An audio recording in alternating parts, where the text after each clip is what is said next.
Scarcity. It's hard for us to imagine scarcity today, the scarce world of colonial America. In America today, we struggle with all of our things, all of those cheap goods that we buy at Walmart.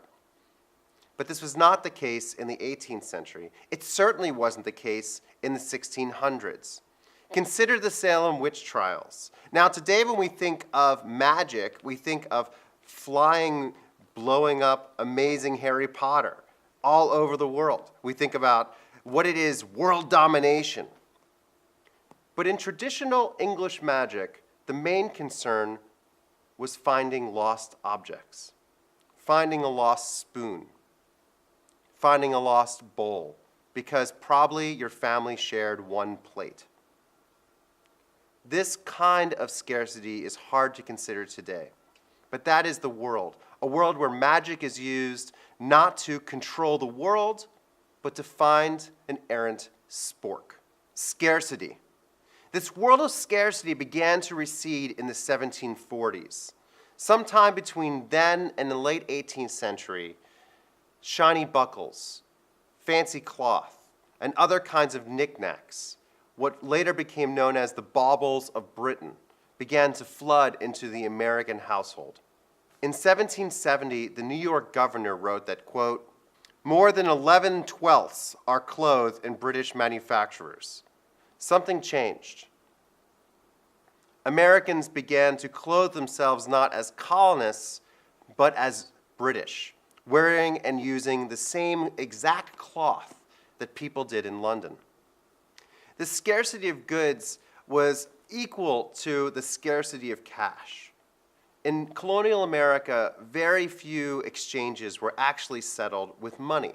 Take Charles Ridgely, who was a merchant in the nearby tobacco country surrounding Baltimore, Maryland.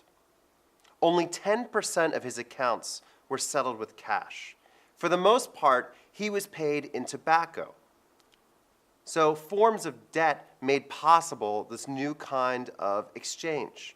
Now he accepted tobacco, and in fact he shipped off 65,000 pounds of tobacco to London to buy all that cloth and all those goods. But of course he accepted a few other things as well, the odd job, and my particular favorite, large sacks of squirrel scalps. What do you do with a squirrel scalp? I don't know. What I do know is that 35% of all court cases in Maryland were related to the enforcement of these kinds of debts. That, in fact, this was a major part of the economy. And without the retail debt of these kinds of exchanges, this larger process of consumption would not be possible. So Americans began to have these baubles of Britain. 40% of the trade was in cloth, so that you could look the part of being British. And these British goods began to swell into the homes of Americans. Still, of course, colonists. But of course, cloth wasn't the only thing that people were buying. They were also beginning to consume tea. Today, the Hamptons are known as being the playground of the super rich, especially super rich New Yorkers. But in the 18th century, they were farmers, and yet they were still very fashionable. But they didn't know what to do with this new tea that they had bought. They knew that they should have it, but they didn't know what to do with it. And so there's great stories of farmers attempting to enjoy this new luxury good. They would take their tea and boil it like porridge. But personally, my favorite story is the story of a local farmer, very impressed with himself, who bragged to his neighbors that he took a half-pound of tea and spread it on his bread. It's not obvious how to use tea. Many societies around the world have developed elaborate tea ceremonies.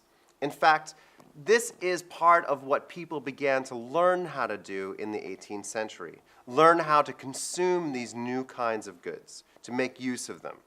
And so that a good in and of itself is nothing. It's about putting that good into a new social practice. How to use a tea kettle, how to use milk, how much water to add. These are all things that manuals of the day instructed people in the use of tea.